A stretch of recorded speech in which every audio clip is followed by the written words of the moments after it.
Good day, everyone. In 2 years' time, we will mark the 20th anniversary of Hurricane Ivan and recall the struggles we went through as a people and as a country during and in the wake of that storm's devastation. Ivan lay bare Grand Cayman, and just 4 years later, Hurricane Paloma destroyed Cayman Brac. We've had skirmishes with storms since Ivan and Paloma, with our last brush being with Tropical Storm Grace last year. While Grace was categorized as a tropical storm when it reached our shores, I am sure that many of us, including our farmers, would agree that it had the force of a small hurricane with lots of tornadoes. Now, we know what storms can do, and none of us wants to experience another Hurricane Ivan or Paloma or a strong tropical storm such as Grace. Unfortunately, the possibility is very real. The official start of hurricane season is 1 June. And looking at the long-term and seasonal charts, it appears we will face another busy weather year. Predictions are that this will be the 7th straight year for having busier than normal tropical cyclone activity for the Caribbean region and the Atlantic Basin. The National Oceanic and Atmospheric Administration, or NOAA, is predicting above average hurricane activity this year. NOAA is also forecasting a likely range of 14 to 21 named storms, including 3 to 6 major hurricanes in categories 3, 4, or 5. Now, that will mean that this season will be similar to that of 2021, when there were 21 storms, 7 hurricanes, and 4 major hurricanes: Grace, Ida, Larry, and Sam. More frequent and intense storms are one impact of increased global temperatures that is particularly relevant to our country. Being prepared is one of the most important things we can do as individuals, as families, businesses, and communities to minimize the impacts of severe weather events. If you haven't already done so, stock up on your hurricane supplies and make sure you have hurricane plans for your homes and businesses.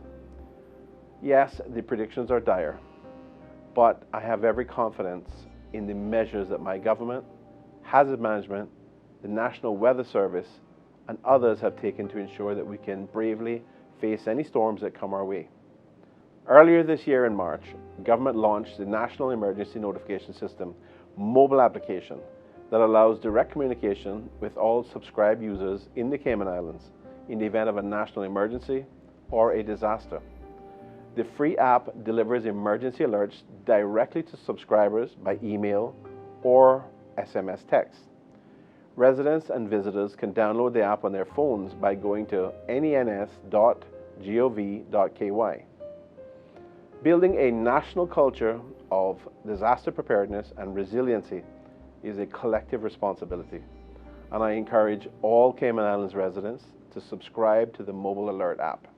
In a national emergency or disaster, safeguarding human life is of paramount importance.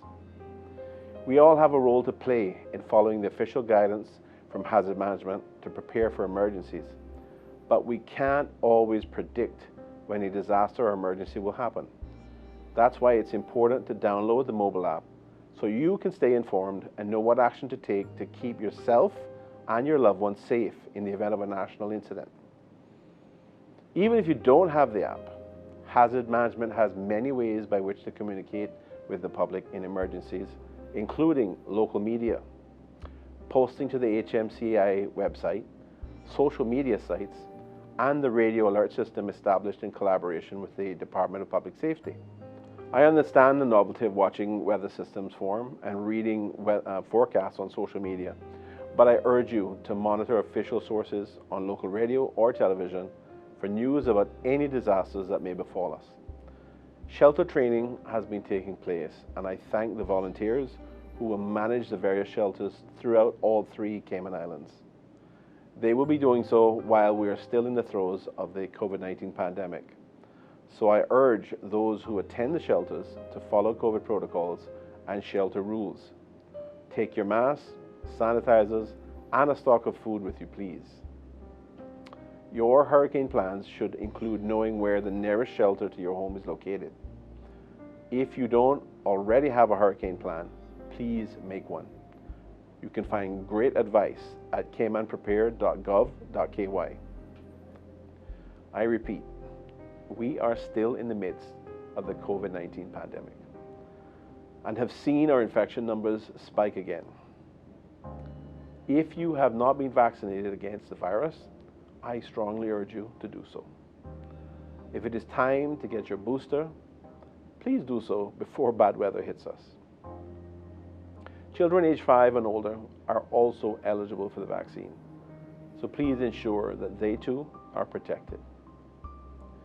If we do find ourselves facing another storm this year, I ask you to please pay attention to government announcements and bulletins. All of our media outlets, Radio Cayman on FM 89.9 on Grand Cayman, The Breeze FM 105.3 on Grand Cayman, and FM 91.9 on Cayman Brac, Cayman Islands Government TV, Cayman Islands Government Information Services, and the Cayman Prepared website will carry information to tell you what to expect and what to do.